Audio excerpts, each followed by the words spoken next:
ভালকে কাট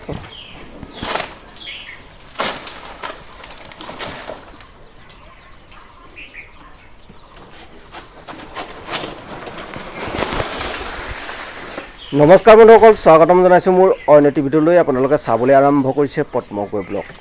গৰু ম'হ হাতীক দিয়াৰ উপৰিও কলগছৰ পাত কেনেধৰণে ছাগলীক দি আপোনালোকে খুৱাই পিনে উপকৃত হ'ব পাৰিব, আজি মই আপোনালোকক এই ভিডিঅ'টোৰ জৰিয়তে দেখুৱাম। আৰু মোৰ অৰ্ধাংগিনীয়ে এতিয়া কলপাত কাটি আছে, যিহেতু মোক অৰ্ধাংগিনী বুলি ক'বলৈ কয়, সেইকাৰণে আধাৰ অংগ, সেইকাৰণে কলপাত এতিয়া কাটি আছে। আৰু এই ছাগলীখিনি মানে বান্ধা আছে।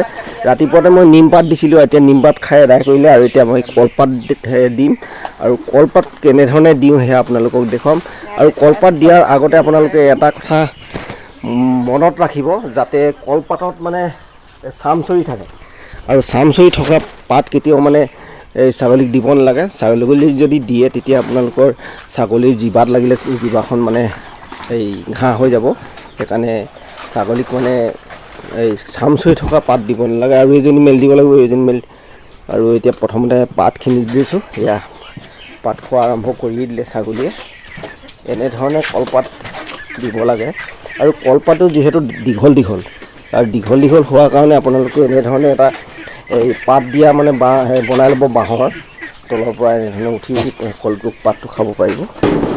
এনেধৰণে যদি আপোনালোকে বনাই লয় তেতিয়া সুবিধা হ'ব মানে বাঁহৰ। আৰু এইজনী এতিয়া ফুল দিব লাগিব, এজনী দানা খাই আছে। আৰু ৰাতিপুৱাতে মই যিহেতু নিমপাত দিছিলোঁ সিহঁতক, নিমপাত খালেও মানে ইয়াত যি পেলু থাকে, সেই পেলু ৰাতিপুৱাতে খোৱালে মানে মৰি যায়, সেইকাৰণে নিমপাত খুৱাই লৈছিলোঁ।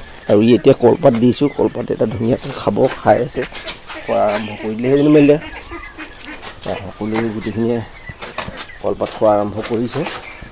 আৰু ইয়াৰ পিছতে মই পানী দিম। আৰু বহুতে কয় ছাগলীয়ে পানী নাখায়, কিন্তু ছাগলীয়েও পানী খায়। সেই ছাগলী পানী খোৱা ভিডিঅ' এটা মই আপোনালোকক বনাই পিনে দেখুৱাম। কিয়নো মানে এয়া মোৰ য'তৰ পৰা অনা ছাগলী হৈছিলে, আৰু একে ঘৰৰ পৰা অনা নহয়। আৰু সেইকাৰণে মই সিহঁতক মানে পানী খোৱাৰো এটা হিচকা কৰিলোঁগৈ, আৰু পানীখিনি খাইছে। আৰু এতিয়া আজিলৈ ইমানতে সামৰিছোঁ, আৰু পৰৱৰ্তী এটা ভিডিঅ'ত লগ পোৱাৰ প্ৰতিশ্ৰুতিৰে বিদায় ল'লোঁ। ধন্যবাদ। কৈ যাওক। আৰু আমাৰ অচিন্ত গাঁৱলৈ যাবলৈ ওলাই আছে। ক'ৰ গাঁও যাওক? তিতাবৰ। আৰু তিতাবৰ ফুৰিবলৈ গৈছে।